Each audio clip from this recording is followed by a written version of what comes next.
Okay, alright, nagucinda reka nze nguhe umwanya w'ubana natwe umunsi kundi wahageze hano bayita kuri Step Up TV Show. Ni kaga televiziyo twivumbuye kaduha vibe, uraza kuburi kumwe no bise DJ and Shapo so mata vibe. Murabizi turi kuri right from Gucyaro aho twasuye iyo bise Mataba, turi mu kiswe visit Mataba.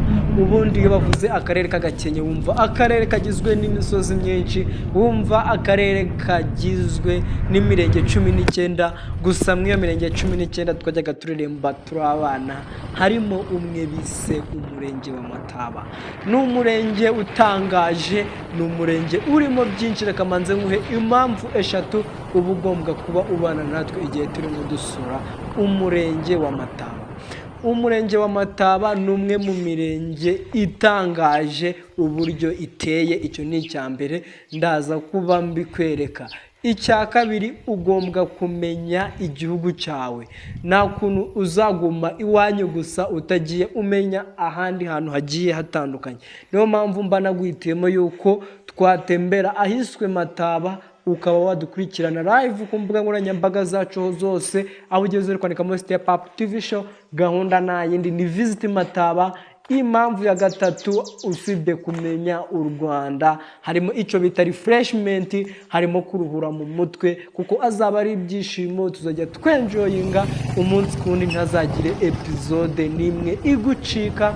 Noneho nyemerera mbe nkwereka mbese byifashe bite gutya uri kugenda ubibona. Ukigera mu Mataba nta kindi bahita bakwakiriza usibye yuko hari kuba icyo bita kumera, ntabwo narengeye kubyita ihinga, icyo bise ibishimbo. Nta kindi abantu bo mu Gakenke cyangwa se abo mu Mataba hugiyemo usibye yuko ibishimbo birimo byera, ibagara uburiri bugufi. Uko ubibona hano ni mu murima uhinzemo ibishimbo, nuriya murima ugiye gukurikiraho uhinzemo ibigori. Urumva yuko ni ibintu byinshi uzaba umenye, cyane cyane abantu mwibera mu mujyi hari ibintu byinshi muba mutazi. Niyo mpamvu nkubwira ngo bana natwe hano kuri Step Up TV Show. Turaza kuba tukubwira mbese ku cyaro habera iki, nk'uko urugendo rwiswe ni right from ku cyaro. Uraza kuba uri kumwe na DJ, uraza kuba uri kumwe na Step Up TV Show. Reka tumanze dushimire umuterankunga turaza kuba turi kumwe muri rugendo rusobanuye byinshi, bamwita Kevin Photographer. Nawe ukeneye amafoto meza n'ahandi wayafatira usibye kuwo bise Kevin Photographer, niwe uri guha abantu amafoto menshi agiye atandukanye. Nyemerera nagutinda noneho nkwinjize aho bise mu Mataba. Aho ngaho uri kureba hano ngaha niho bise mu Mataba. Ushobora kuri kubona utuntu tw'udusozi, gusa naha ngaha bita mu Mataba boro. Mataba tuzatwizenguruka, nagihindutse Mataba turaza kuba tuyizenguruka. Nubwo kirima itameze neza, murabizi gucengenga kirima imwe ujya mu yindi biragorana. Urumva yuko utugiripe twamfashe, gusa energy never die. Turaza kuba turi kumwe umunsi kundi. Stay tuned, mumanze mukande subscribe twuzuze 5,000. Niturangiza dukomeze dukura umunsi kundi hano kuri Step Up TV Show. Byose biri ready, team yacu iri ready. Mbese wowe uri ready ngo tuzenguruke? Mbese wowe uri ready ngo tube twirebera watagezon, tube twirebera mu Mataba byifashe bite? Reka nkubwire ngo umugoroba mwiza wowe wahisemo kubana natwe hano kuri Step Up TV Show.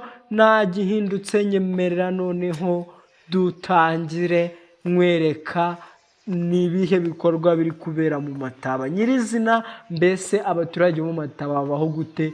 Byose biraza kuba biri right from mu cyaro. Ndaza kuba nkubwira stories ukuntu kera twabaga twiberaho mu cyaro, hari byinshi utazi, hari abamenye nkuze, gusa ndaza kuba mbabwira byinshi cyane. Icyo ngusaba, stay tuned, guma imbere ya screen yawe. Ni Step Up TV Show, kandi nkubwira yuko turaza kwakira umunyamakuru wa siporo, aho araza kuba atwinjiza mu ndege ya siporo. Mbese muri ready ngo twinjiremo? Sinzi nimba muri ready, gusa ejo nagihindutse umunyamakuru wa siporo. Turaza kuba tumumurika hano kuri Step Up TV Show. Nagihindutse nyemerera noneho nkushiremo umuterankunga mukuru ari we Kevin Photographer.